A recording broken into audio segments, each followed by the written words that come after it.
Quantos creem, diga amém. Vamos orar mais uma vez para que Deus nos abençoe. Nosso bondoso Deus, que cremos que o Senhor está presente conosco e que a nossa fé possa nos manter junto ao Senhor, porque o Senhor é Espírito e procura por verdadeiros adoradores que o adorem em espírito e em verdade. Abençoe o culto nesta noite, a igreja que está em Ourinhos, as demais igrejas, irmãos pela internet. Nos abençoe, nos dê uma bênção especial, começando pelo perdão dos nossos pecados.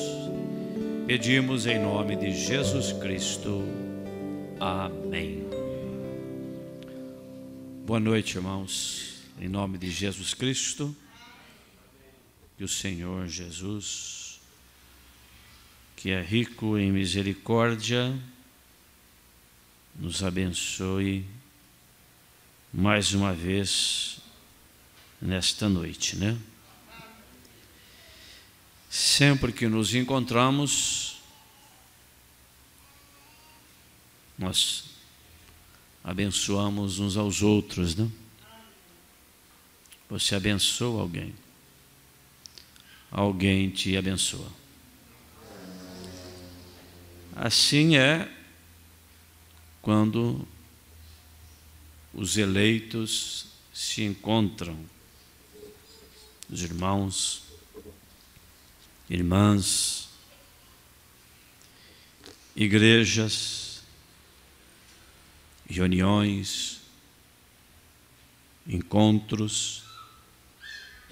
A exemplo desse encontro que acabamos de chegar, de Goiânia, semana da Páscoa.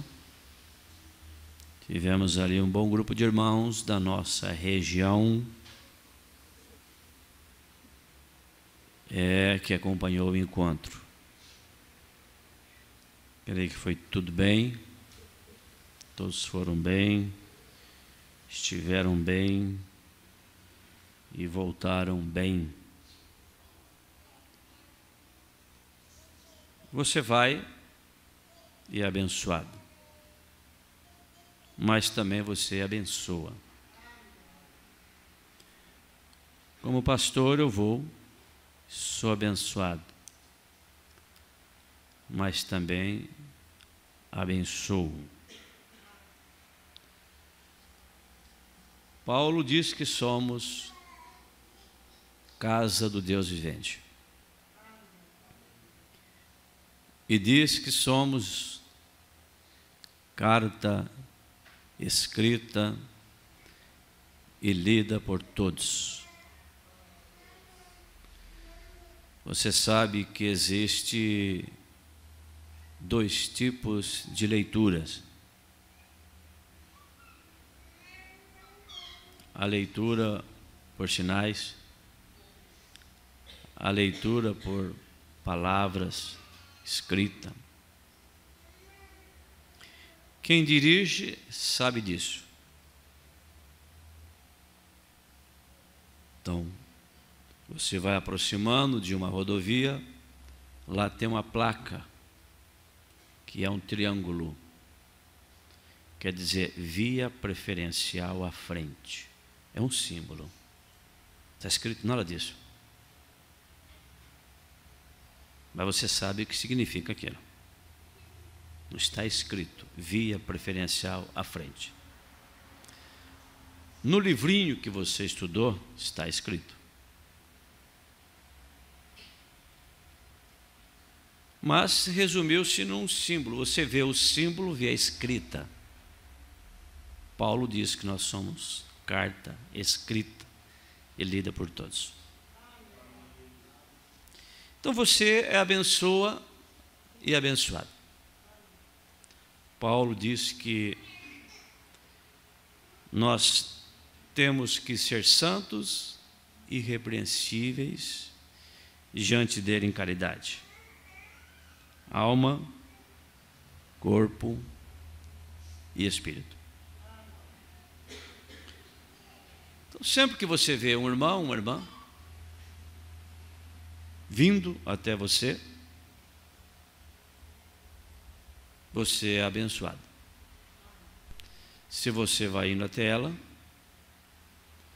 você também está abençoando. Naquele nível primário, que é um nível visual.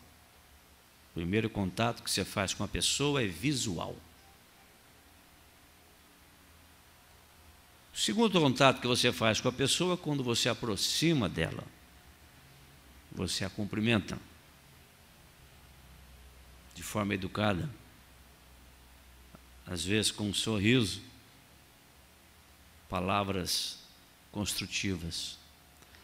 Você abençoa a pessoa, também é abençoada. No nível mais profundo, é quando você conversa com a pessoa, você troca experiências, você fala da sua vida espiritual, você conta os seus testemunhos de vitória, e a pessoa também faz isso. Você abençoa a pessoa e você é abençoada. Mas o primeiro contato é o visual. Não está escrito nada na placa que é preferencial na frente. É só um triângulo. Você já sabe o que é aquilo que vem vindo ali. Você está caminhando pela rodovia e de repente você vê uma placa. Está desenhado naquela placa um animal saltando. O que quer dizer? Aqui é uma região que você tem que estar atento, porque inesperadamente um animal pode saltar na sua frente. Não está escrito nada disso, mas no livrinho está escrito, que você estudou. Então a nossa vida aparente é um sinal, um símbolo. E só de você ver a pessoa, não precisa falar nada. Mas o livrinho fala. O livrinho fala. Então nós abençoamos, somos abençoados. Nós trouxemos a mensagem para ser distribuída. Deus guarda a sua palavra. Já terminamos ela. Saiu outra mensagem com o mesmo título igual, pregada em meses diferentes. Então eu pedi que colocasse um sinalzinho, agora em romano, para distribuí-la. Você pega depois do culto, porque quando chegar a outra, fica mais fácil, porque as cores são iguais, até para colocar depois na relação, no estoque, fica difícil para administrar. Então essa anotaçãozinha foi exatamente para isto, né? Bom, irmãos, Deus abençoe a igreja que está em Lençóis Paulista e Óleo. Duas igrejas, não? Irmãos, pela internet, São Miguel do Araguaia, irmão Arlindo Fernandes, em Curitiba, Manzelma, irmão Moacir, em Agudos, irmão Gerson Martins, irmão José Luiz e irmão Aurora em Agudos, irmão João e família também em Agudos, irmão Ayrton Andrade e família em Agudos, em Avaré, irmão Valdir Andrade e Senise Andrade, em Bauru, irmão Abigail, e em Bauru também, irmão João Laerte e família, em Botucatu, irmão Paulo, irmã Zoraide, irmã Bianca, também irmã Márcia e família, irmão Alexandre Sartori e família, em Cruzeiro, irmã Aline Ramos e família, em Jarinu, irmão Wagner e irmã Edna, em Jaú, irmão João Moreira e irmã Romilda Moreira, e também irmão Ayrton Moreira e irmã Rose Moreira, em Pardinho, Armandina, em Piraju, irmão Moisés e irmã Terezinha Schneider, em São Manuel, irmão José Ferreira e família. Deus abençoe. Nós temos algumas pessoas que nos visitam aí na igreja de Óleo. O irmão João e a sua esposa, a irmã Maria, de Carapicuíba, São Paulo, são da igreja Deus e Amor, né? São bem-vindos, né? Deus abençoe vocês. Amanhã cedo estaremos aí em escola dominical e estaremos transmitindo também através da internet. E à noite nós teremos culto de Santa Ceia em Bauru. Terça-feira estaremos aqui ao lado, Santa Cruz de Rio Pardo, também com Santa Ceia, e quarta-feira estaremos aqui de volta, né? Dia 6. Deus abençoe a todos vocês. Alguns destaques do encontro. Hoje o tempo está resumido, né? Amanhã vamos ocupar mais tempo. Escola é mais oportuna, os assuntos são mais variados. Ninguém força ninguém. Ninguém força ninguém a fazer uma decisão. Só damos exemplo, que é testemunho, e influência. Só isso. Não forçamos ninguém, né? Esposa não força o marido não força a esposa, os pais não forçam os filhos. Vocês somente dão exemplos, testemunhos. Isso influencia. Amém? E nós temos visto muitos resultados. Nós não condenamos a ninguém. Mostramos o padrão da Bíblia. Quando estamos falando do erro, nós estamos falando de pessoas, estamos falando do erro. Agora, se você está em erro, é claro que aquilo vai te atingir, né? Mas estamos mostrando o padrão da Bíblia. A frustração vem de um que está frustrado. O diabo está frustrado. Mas nós não estamos frustrados. Amém? Agora, a alegria, a satisfação, o ânimo vem de um que tem isso. Então, quem tem satisfação, alegria e ânimo é o Senhor Jesus. E ainda alegria e satisfação nas tribulações. É uma das características da noiva. É uma das características do eleito nesses dias. Regozijo na tribulação. Não existe reclamação na tribulação. Você vai reclamar de quê para quem? Se às vezes nós não sabemos nem por que estamos passando por aquilo. Você nunca ore a Deus pedindo satisfação. Você nunca ore a Deus pedindo explicação do que está acontecendo na sua vida e por que está acontecendo. Não faça isso. Você desconfia de Deus quando você faz isso. Confia que a sua vida está entregue nas mãos dele, que ele sabe tudo e ele é responsável. E crê que tudo que acontece é para o bem. Amém? É difícil entender isto, mas eu creio que num grau maior ou num grau menor, nós temos que experimentar isto. Amém? Nós vamos nos pôr em pé para lermos Isaías 35:8. Vamos meditar um pouquinho na mensagem, o caminho de Deus feito para nós. Na sequência nós iremos para a ceia. Isaías 35:8.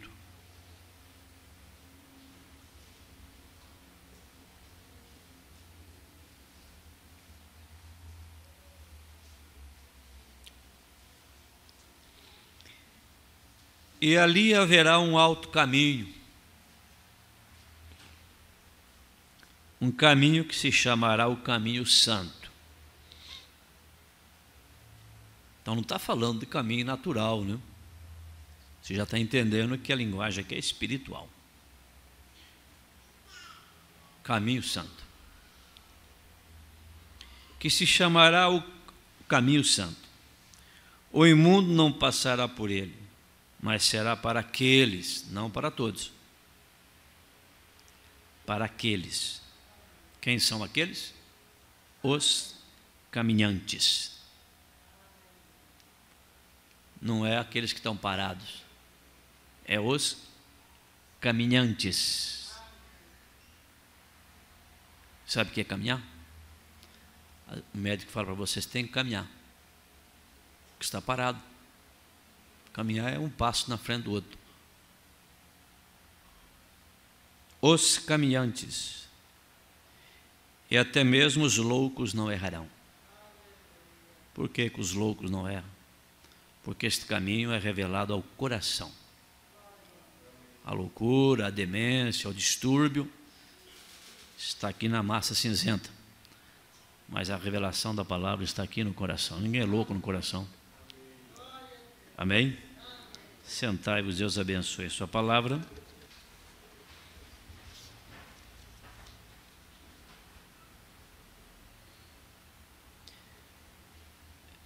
Nesta mensagem, o caminho de Deus feito para nós,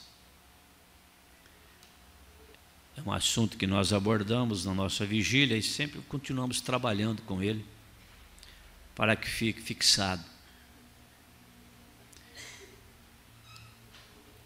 O caminho mais excelente, e vai ser o tema do nosso encontro regional também. Já enviei a carta para os pastores, com esse mesmo tema, essa mesma escritura, 1 Coríntios 12, 31. Estaremos falando do encontro mais para frente. Uma garotinha estava descendo a rua certo dia. Garotinha, né? E vocês, já temos muitas garotinhas aqui batizadas já. Nas demais igrejas também.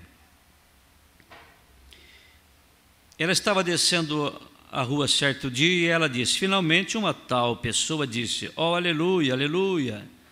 Ela acabou de receber o Espírito Santo. Então havia um infiel assentado na esquina e disse para a garotinha, por que você está tão feliz, jovem? Um infiel, quem sabe, para mexer com ela, zombar dela. Ela disse, ó, Jesus acabou de me salvar e me encheu com o Espírito Santo, por isso que eu estou feliz. Você crê que você está feliz essa noite? Por isso que você não é pessoa frustrada. Eu falei um pouco disso lá em Agudos, mas não vou entrar nisso. O leque abriu nesta área. Quem sabe o Nietzsche volta num assunto específico sobre isso. Estou tão feliz. Veja o que é que você tem em sua mão. A menininha tinha a Bíblia. O cristão tem que carregar a Bíblia. Isso não é fanatismo, não. Desde as mães, os pais, o primeiro presente do seu filho é a Bíblia. Irmãos também, viu? Traga a sua Bíblia e leva a sua Bíblia para casa, não deixe na igreja não.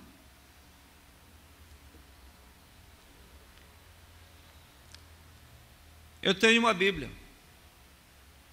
E o infiel perguntou, você crê nela? Ela disse, claro. Você crê em toda ela? Toda ela. Você crê naquela história sobre Jonas? Sim. Você crê que aquela baleia realmente engoliu aquele homem? Sim, Senhor, eu creio nisso. E ela disse, como que você vai provar isto de outro modo a não ser pela fé?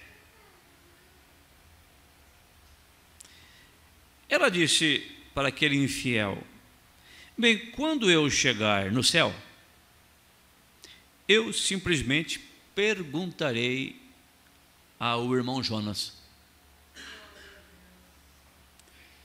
E o infiel disse, e se o irmão Jonas não estiver no céu? Ela disse: então será você quem terá que perguntar para ele no inferno.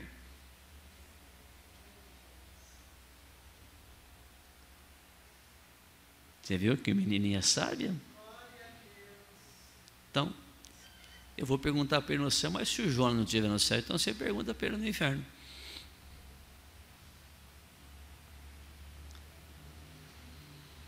Então será você quem perguntará para ele. Se você rejeita o caminho de Deus, você tem que ir para o inferno. Ninguém vai para o inferno por ignorância.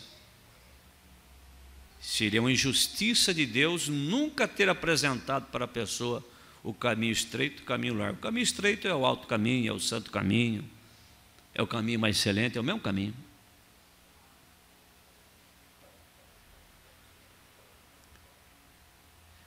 Você tem que ir. É o único caminho diferente. Então, ou você está num caminho ou no outro. Amém. A pessoa sai do caminho certo e entra para o caminho errado. Aí para o caminho errado, caminho errado, caminho errado, caminho errado, caminho errado. Aí só caminho errado é só enrosco e tranqueira. Mas ainda dá para voltar para o caminho certo.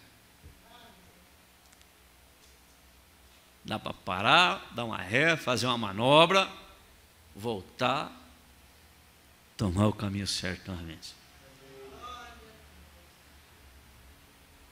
Não é defeito você tomar um caminho errado. Você pode ter sido influenciado, influenciada, um erro, uma falha, um descuido seu, entrar por um caminho errado. O problema está quando você é avisado que está no caminho errado e não volta para o caminho certo. Esse é o problema. Aí a coisa fica séria.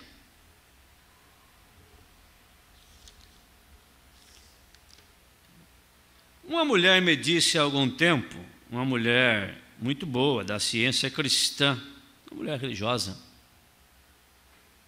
que não cria que Jesus era a deidade, que era Deus. Ela cria que ele era um profeta. Ela cria que ele era um homem, um bom homem. Ele não era nascido de uma virgem.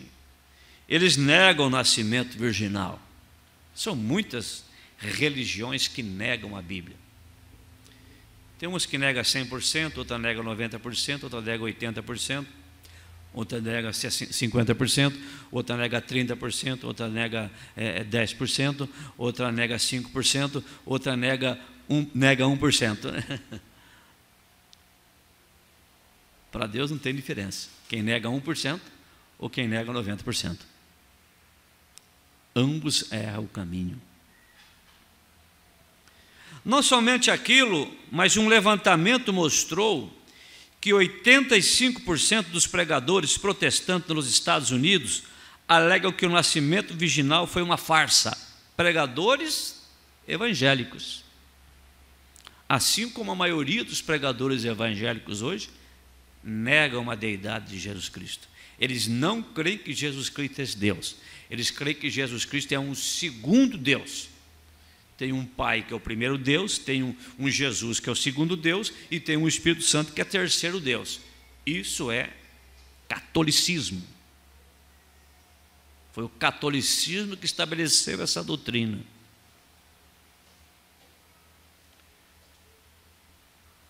Em uma porcentagem maior do que esta, não cria que Jesus visivelmente retornará outra vez. Tem ateísmo da mensagem que não crê nisso também. Não é de se admirar que necessitamos de um reavivamento. O que é reavivamento? Reavivar não é inventar. É fazer a coisa tornar-se viva. Fazer a Bíblia tornar-se viva novamente. E Deus nos enviou um profeta que nos fez a palavra viva novamente. Nos mostrou o caminho para o arrebatamento.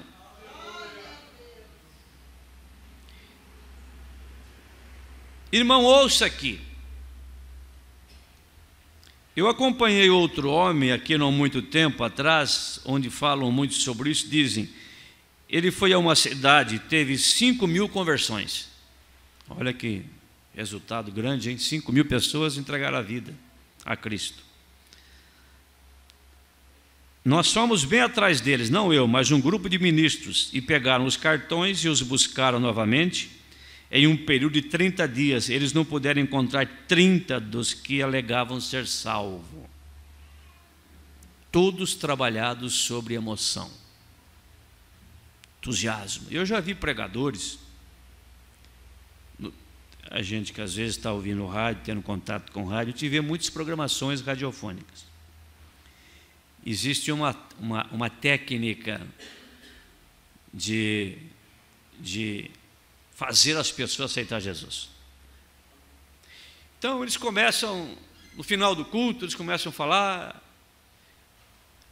que Jesus Cristo salva, Jesus Cristo perdoa. Eles dizem agora, vamos orar para que o Senhor possa salvar aqueles que não são salvos. Então eles oram, tal, se emocionam, falam em línguas desconhecidas, sem intérprete, coisa que a Bíblia reprova. Bom, terminou de orar. Aí eles perguntam, quantos creem aí que não era salvo, não tinha certeza, e a palavra tocou no seu coração e você crê na sua salvação? A pessoa levanta a mão. Aí eles falam assim, agora vocês que levantaram a mão, vem aqui na frente. Está vendo? Vem aqui na frente. Aí a pessoa, eu levantei a mão, tem que ir lá na frente, né? A pessoa chega lá na frente, fala, então vamos fazer uma oração agora para vocês que entregaram a sua vida para Jesus. Vocês que estão aqui na frente, vocês entregam a vida para Jesus? Sim, claro, quem que não quer entregar, né? Então vamos orar, ora. Aí termina, eles falam, agora vocês passam na tesouraria ali no fundo, na secretaria, e faz a sua ficha lá. Agora você é um membro da nossa igreja. Entendeu?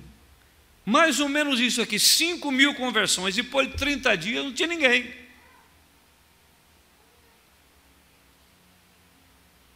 Converter-se significa mudança de direção, 180 graus. Está indo para cá, volta para lá. Está indo para lá, vira para cá.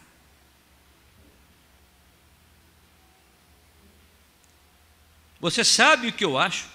Eu acho que é convicção em vez de conversão. É a pessoa se associando a uma igreja. Hoje nós temos mais de 900, 1.000 e tantas igrejas. Você escolhe uma que combina com o seu gosto. Mais exigente, menos exigente.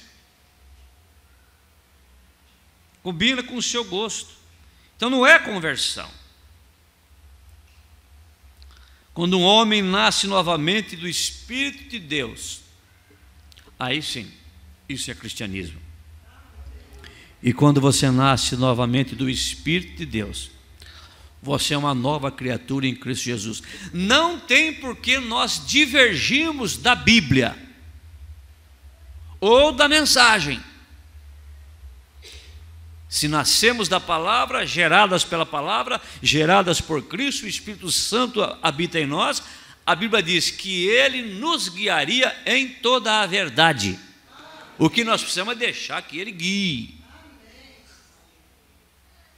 Paulo, Pedro, os apóstolos foram guiados na verdade, pela palavra. E nós temos que ser guiados em toda a palavra também. Amém? O que precisamos hoje não é de uma reunião prolongada, mas de um antiquado revivamento do Espírito Santo enviado por Deus, uma religião antiquada, melhor dizendo, verdadeira, que mata o pecado, lavada pelo sangue. Amém. Faz você devolver aquelas ferramentas de pneu e faz arrepender, isso é certo. Aquela pregação que faz você devolver objetos roubados.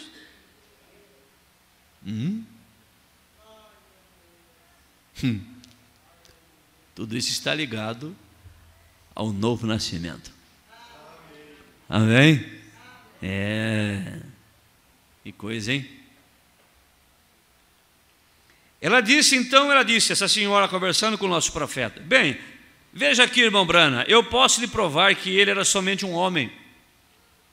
Ela disse, então ele disse assim, então, se a senhora pode provar que ela é um homem, faça-me. Você veja que petulância, né? O irmão Brana encontrou muitas pessoas petulantes na vida dele, homens petulantes, pregadores petulantes, mulheres petulantes. E eu admiro, né, essa postura do irmão Brana, essa maneira com que ele tinha. Eu vou provar para o senhor, irmão Brana, que ele era somente um homem. Eu disse, faça. Se você puder me provar que ele não era Deus, então eu aceitarei. Ela disse, não, ele não era divino.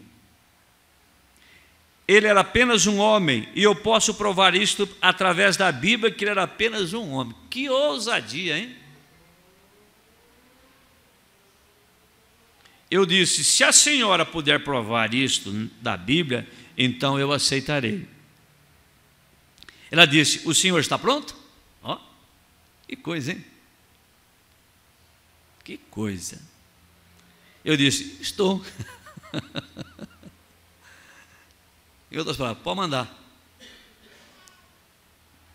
Ela disse, quando ele desceu em São João 11, quando ele foi até a sepultura de Lázaro, ele chorou. Eu disse, o que tem aquilo a ver com isso? Disse, ora, isso provou que ele era somente um homem, ele estava chorando. Eu disse, olha aqui, senhora, ele era um homem na verdade, mas ele era mais do que um homem, ele era um Deus homem. Deus se fez carne.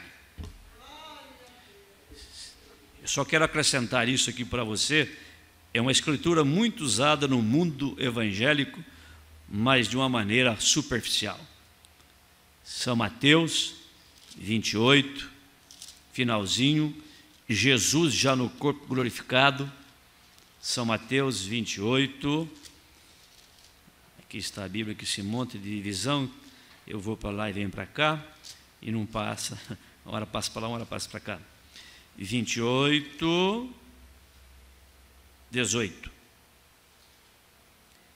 Chegando-se, Jesus falou dizendo, já estava no corpo glorificado, é-me dado todo poder no céu e na terra. Você crê nisso? Agora, para as pessoas que creem que são três deuses, então quem está falando aqui é o segundo. Eles dizem, tem um Deus Pai, um Deus Filho, um Deus Espírito Santo.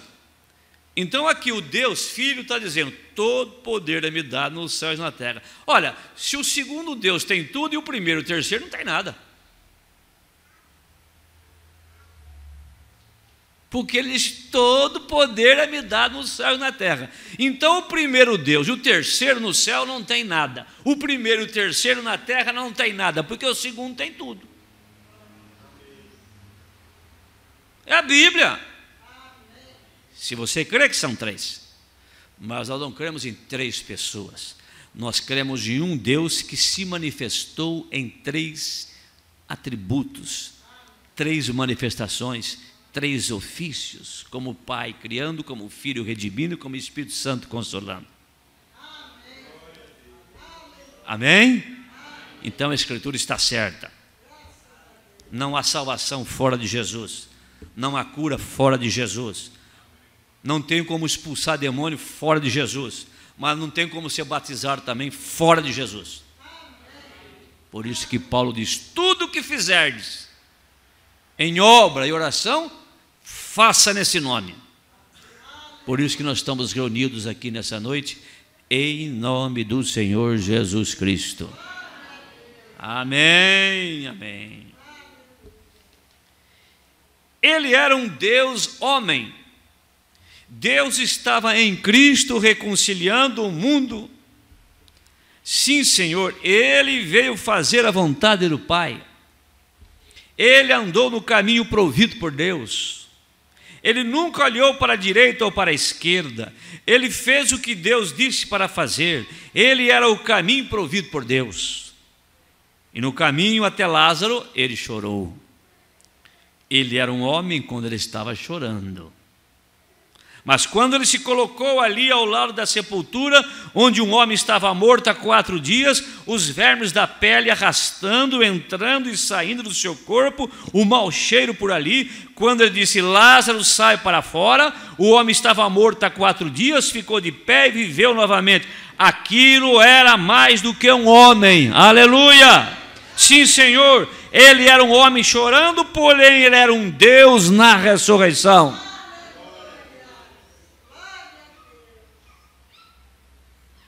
Ele era um homem quando desceu da montanha naquela noite faminto, olhando, procurando por ali nas árvores algo para comer. Ele era um homem quando ele estava com fome.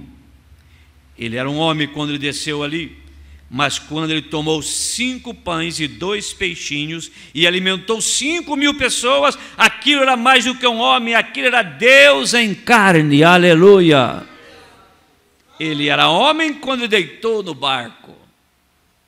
Aquela noite, quando virtude saiu de suas vestes, que ele ficou tão fraco, que até mesmo um mar poderoso rugiu, 10.000 demônios no mar juraram que o afogaria naquela noite, quando aquele velho barquinho jogado de lá para cá, com uma rolha de garrafa, uma garrafa rolhada no mar violento. Eu sei que ele era um homem quando ele estava deitado ali dormindo, mas quando ele disse: não se te dá que pereçamos, ele se colocou de pé na corredeira do barco e disse: paz, aquietai mar, e houve bonança.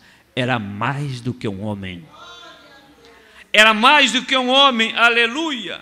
Aquele era um Deus, aleluia, correto? Ele era assim, realmente é. Ele era um homem quando estava pendurado no Calvário. Quando lhe deram o maior tributo, e chegaram a dar, quando disseram: ele salvou outros e não pode salvar a ti mesmo. O diabo deixou escapar isso aí na boca dos outros, achando que isso ia desmerecer Jesus. O diabo teve que aceitar que ele era Salvador. O diabo devia ter pensado um pouquinho mais antes de falar isso. Aquilo simplesmente o honrou. Salvou a outros e não pôde salvar a si mesmo. Que tributo maravilhoso, ou elogio que eles lhes prestaram. Se ele salvasse esses outros e a si mesmo, ele não poderia salvar outros então. Ele tinha que se entregar para salvar outros. Ele era um homem quando ele clamou por misericórdia, quando ele disse: Deus meu, por que me desamparaste? Ele morreu como homem, sim, mas quando ele ressuscitou na manhã da Páscoa, ele provou que era Deus. Não é de se admirar que o profeta disse: vivendo ele me amou, morrendo ele me salvou. Sepultado levou os meus pecados para longe, ressuscitado, ele justificou livremente para sempre. Um dia ele virá, ó dia glorioso. Aleluia! Eu amo, você o ama? Você o ama de todo o coração? Ande no caminho provido por Deus. Você o ama? Cantemos nesta hora. Feche os seus olhos, curve a sua cabeça, creia. Vivendo, ele me amou. Morrendo, ele me salvou. Sepultado, levou meus pecados para longe. Ressuscitado, ele justificou livremente para sempre. Um dia ele virá, ó dia glorioso. Ele virá. Você tem certeza que você encontrará com ele? Nós encontraremos ele naquele corpo, como ele é. Ele é um corpo glorioso. Como ele é, nós o veremos e o seremos. Teremos um corpo glorificado. E esse corpo nosso glorificado encontrará com aquele corpo de Jesus glorificado. Você crê que você encontrará com Ele? Você sabe qual é a maneira de você ter certeza que você encontrará com aquele corpo glorificado? É quando você já encontrou com Ele aqui na terra hoje. Ele disse assim: eis que estarei convosco até o fim e até mesmo em vós. Deus estava num corpo. Pedro conheceu Ele, e muitos conheceram, outros não conheceram. E agora está na igreja na forma de Espírito Santo. A maioria não conhece, a minoria conhece. E essa minoria que o conhece hoje é porque tem Ele, que conhecê-lo é vida. E como que eu sei que eu conheço Jesus Cristo? É quando você cumpre com as suas palavras. É quando você abre mão dos seus pensamentos, da sua religião, da sua opinião, do seu credo, dos seus dogmas, da sua tradição de pai e de mãe. Você larga a mão disso tudo, porque isso não conforma, não enquadra com a palavra de Deus. Então você tem que deixar tudo aquilo que não combina com a palavra e tomar a palavra, tomar o caminho estreito, que é o caminho provido por Deus. Deus enviou uma mensagem nesses dias, mostrando para nós o final do caminho do qual estamos. E a maneira de você encontrar com Jesus fisicamente é encontrar com Ele espiritualmente hoje. De que maneira, pastor? Arrependendo dos seus pecados, sendo batizados em nome do Senhor Jesus Cristo, lavado pelo seu sangue, selado com o Espírito Santo. E se você afastou do caminho, volte para o caminho. Volte para o caminho enquanto há oportunidade. Deixe a acusação do diabo para lá. Foi o Espírito Santo que te trouxe aqui, não foi o diabo que trouxe você aqui. O diabo não traria você aqui nunca, mas você veio, foi o Espírito Santo. Aceite isso agora. E o Espírito Santo trouxe você aqui para te abençoar. Aceita a bênção do Espírito Santo. Ele pode te abençoar corrigindo, redarguindo, animando, sarando, libertando. Aceite a maneira que Ele está te abençoando, e você será um vitorioso, uma vitoriosa. Por isso que a ceia está colocada, o pão, o vinho, o lava-pés, para os caminhantes, aqueles que estão enquadrados com a Bíblia. Vai demonstrar nesta noite, comendo do pão, bebendo do vinho, lavando os pés uns aos outros. Amém? Eu amo. Vamos ficar de pé. Eu amo, porque primeiro me amou e comprou minha salvação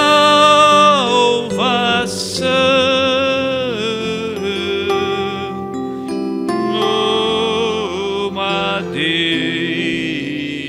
no Calvário. Com a sua cabeça inclinada, meditando no que você acabou de ouvir, creia que você está no caminho. Creia que você está no caminho. Diga: eu estou no caminho correto. Diga: estou no caminho correto. Não importa que vida que vocês têm, mas você está no caminho. Então é no caminho que você é corrigido. O socorro está aí. Foi o Espírito Santo que te trouxe aqui. Você crê nisso? Diga: eu creio que foi o Espírito Santo que me trouxe aqui. Amém. Sabe o que Ele trouxe aqui? Que Ele quer te abençoar. Porque Ele te abençoou. Você crê nisso?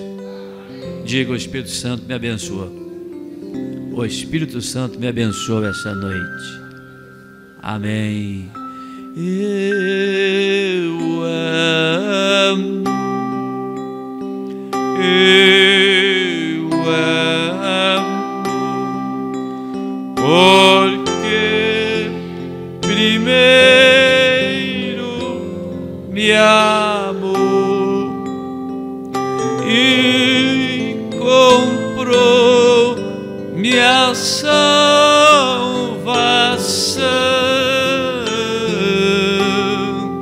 no madeiro, no Calvário. Senhor Jesus Cristo, agradecidos estamos pelas bênçãos que o Senhor nos deu nesta noite. Fomos curados, fomos libertados, e o importante, e o mais importante, nossos pecados foram perdoados, limpos com o seu sangue, dissolvidos pelo seu sangue e jogados no mar do esquecimento. Aceite isso ao seu favor nesta noite. Deus abençoe as igrejas, Deus abençoe os irmãos, ainda em Piraju, irmão Salvador, irmã Neuza, em Bauru, irmão Natanael, irmã Meire, todos vocês pela internet. Seja abençoado pela palavra, em nome de Jesus Cristo. Amém, Senhor. Vamos dizer amém. Deus abençoe vocês pela internet. Amanhã estaremos juntos novamente, transmitindo o culto através da Igreja de Óleo, 9 horas da manhã. Deus abençoe. Nós vamos agora para a leitura da Bíblia, para a ceia. 1 Coríntios, capítulo 11, versículo 23.